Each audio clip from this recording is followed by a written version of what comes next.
All right, before we dive into this week's episode, you know how we do it. We're starting with the dad joke early this time. And I just got to say, whoever stole my copy of Microsoft Office, I will find you. You have my word. You're listening to the Houses and Spouses podcast with Ryan Hamilton. Ryan Hamilton is a real estate agent with Good Oak Real Estate and the heart behind the I Do Guru, helping people build strong foundations, both in their homes and in their marriages. Let's get into it. What's up, everybody? Welcome back to another episode of the Houses and Spouses podcast with Ryan Hamilton.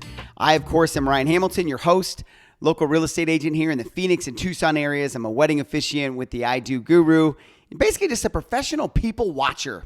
Okay, and today we're diving into something in a mini episode here, solo episode, that struck a nerve with some people, with a lot of people. Okay, my assistant Chantel posted a video, a compilation video about kids at weddings. So it was these kids just doing inappropriate things at weddings. It was about 12 seconds long.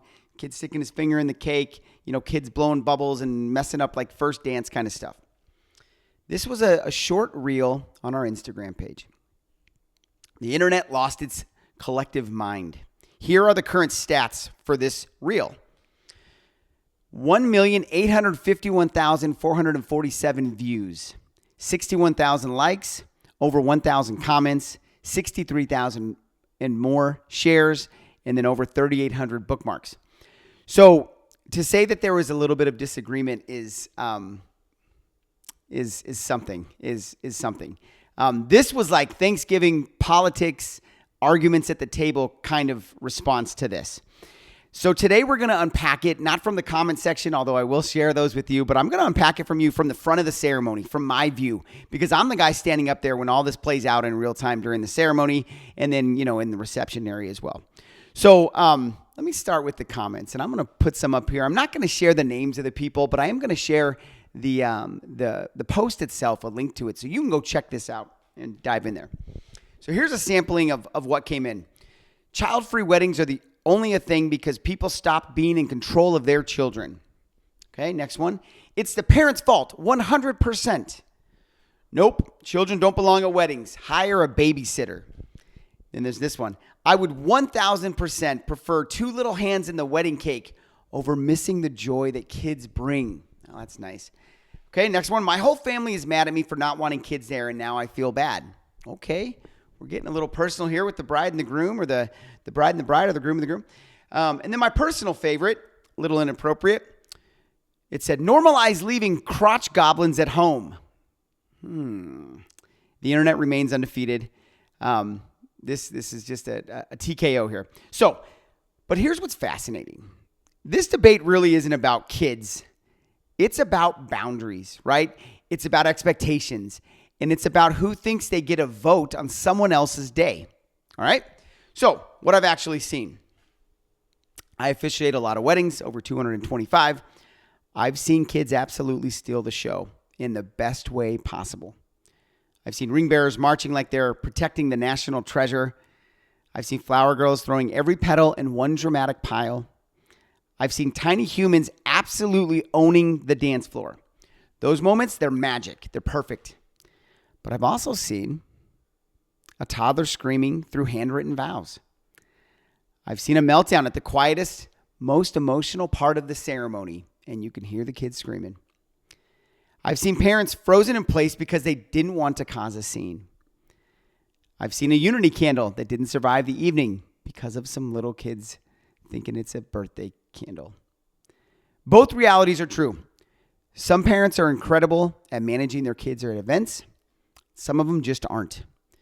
And couples, they know their guest list, okay? And here's the truth that nobody wants to say out loud.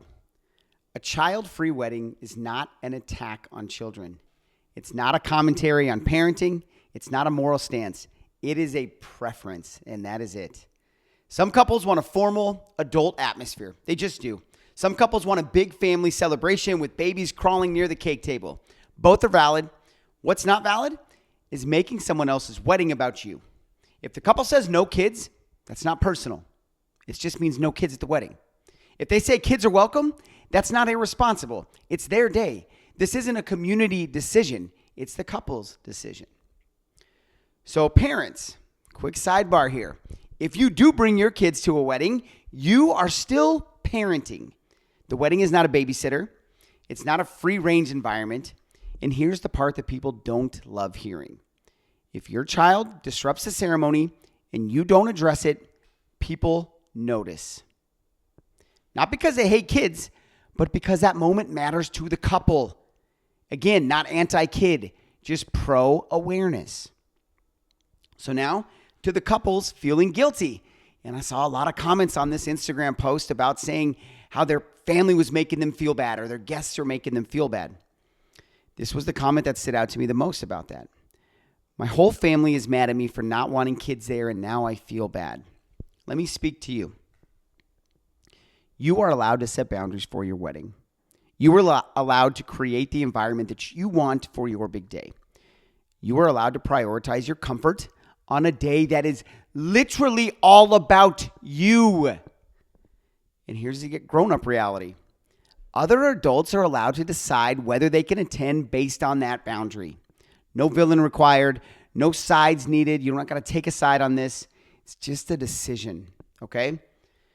So as we zoom out, at the end of the day, a wedding is about two people committing their lives to each other. It's not a referendum on modern parenting. It's not a culture war. It's not a Facebook or Instagram debate about what weddings used to be like and how family dynamics used to be. It's a moment. And as someone who stands in front of these moments on a regular basis, peace matters. Calmness matters. Intentionality matters.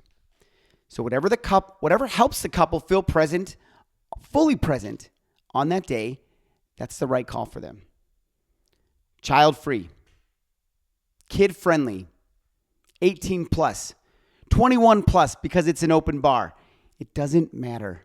It's their decision. So as a final thought on this, if this topic gets 1.8 million views, it means that people care. And when people care, emotions run high. But here's the simple version. You don't owe everyone comfort. You owe yourself peace. And if you're planning a wedding right now and you're feeling pressure, take a breath.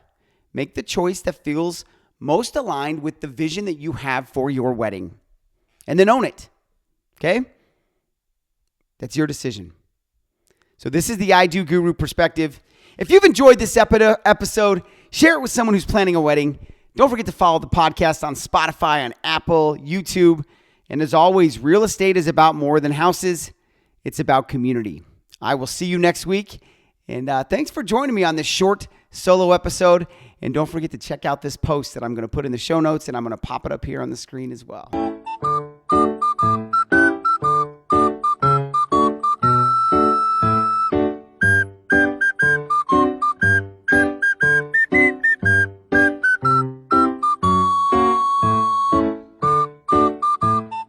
This has been the Houses and Spouses podcast with Ryan Hamilton.